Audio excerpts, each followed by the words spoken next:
Hi there, welcome to my YouTube channel. And today I'm going to share a delicious dish with you, but very simple and the family love it. Okay, it's going to be baked mushrooms. I'll tell you more about them in a minute.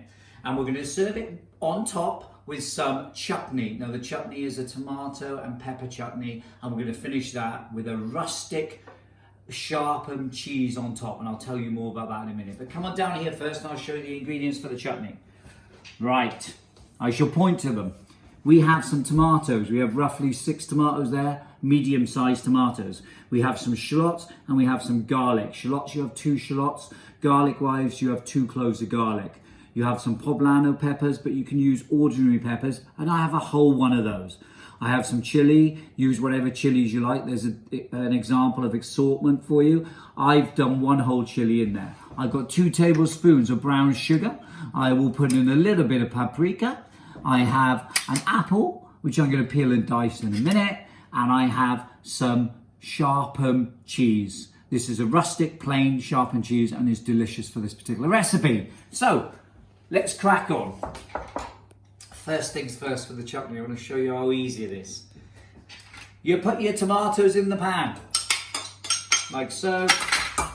Your shallots and your garlic go in there as well, all in together. Your pepper, throw that in as well. So basically all the ingredients go in. Here we go, lovely. Some sugar, the 2 tablespoons of sugar I told you about, that goes in. And you mix that just a little bit up like that. Now, the one thing I haven't told you yet was that you need the vinegar, because a chutney is really a sweet and sour mix. And I'm putting in roughly 50 to 80 milliliters of black garlic. Now this comes from Yarties.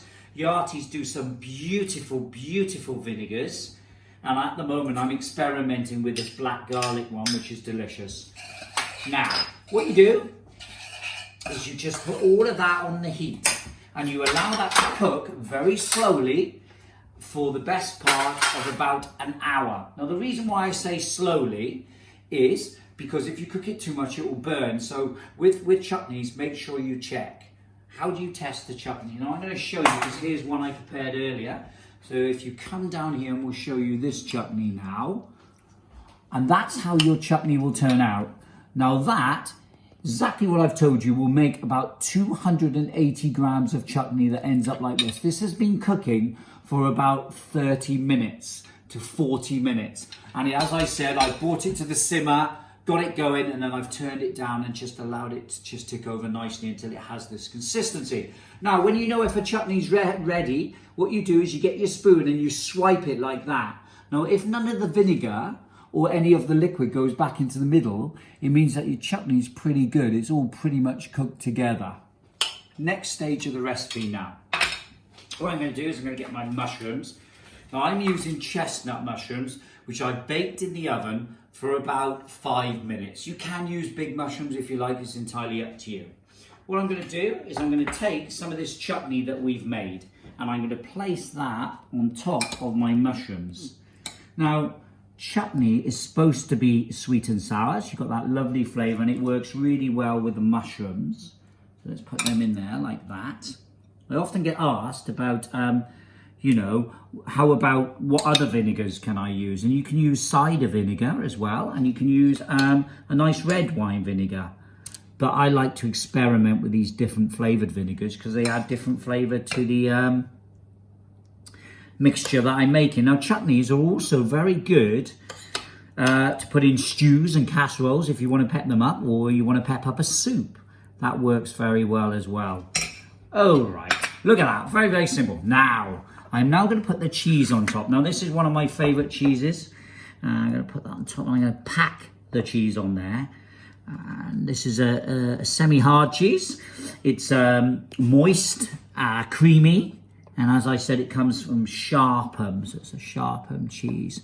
It's called plain Sharpham rustic cheese, and it is delicious. And it's not overpowering, so it's lovely. Lets all the flavours sing in the dish, and there you go. Now that goes in the oven. Goes in the oven for a couple of minutes. Like that. I put the oven on high high, about 200, 220 if you want to do it quickly. That's great. Right, I'm now going to get ready to plate up the dish. Now with this dish, what I like to do is I like to serve it with some nice pea sprouts, which are delicious. And I'm going to use another vinegar here. This is Yardley, great company. I'm using their raspberry vinegar because the raspberry vinegar gives a nice flavour. Now, put a little bit of that raspberry vinegar over the top and mix it really well. Now, what you need to do also is put a little bit of salt and pepper in there. A little bit of salt. Let's get my pepper. A little bit of pepper. Beautiful. Now, seasoning food is important because it's the seasoning what brings out those flavours and finishes the dishes. So I like to season quite well. I'm going to take a whole lot. And the vinegar then just pulls this together like that. Look. Lovely. Let's put a bit more on there. Now, while the mushrooms are cooking, let me push all that to the side. And I'm just going to tell you a little bit about what else I use sometimes when I finish dishes and I do my chutneys. I sometimes use pomegranate molasses in my chutneys, adds great flavour. I also use sweet chilli sauce sometimes, that adds good flavour as well.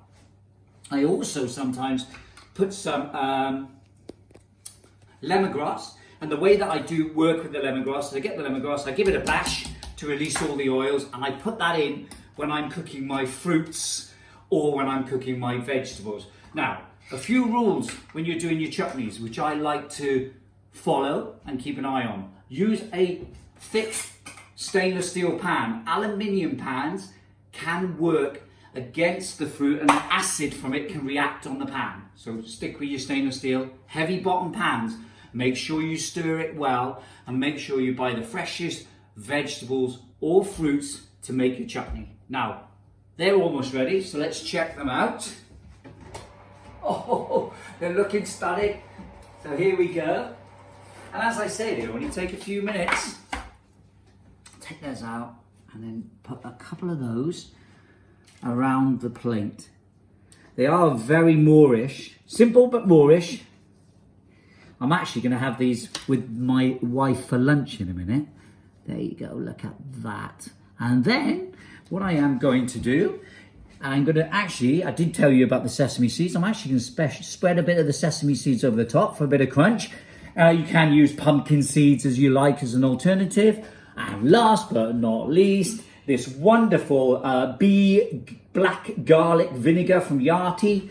I am going to put a little bit of that around. So here we go. I'm just going to let it drop out like that. Oh, look at that, everybody. There you go.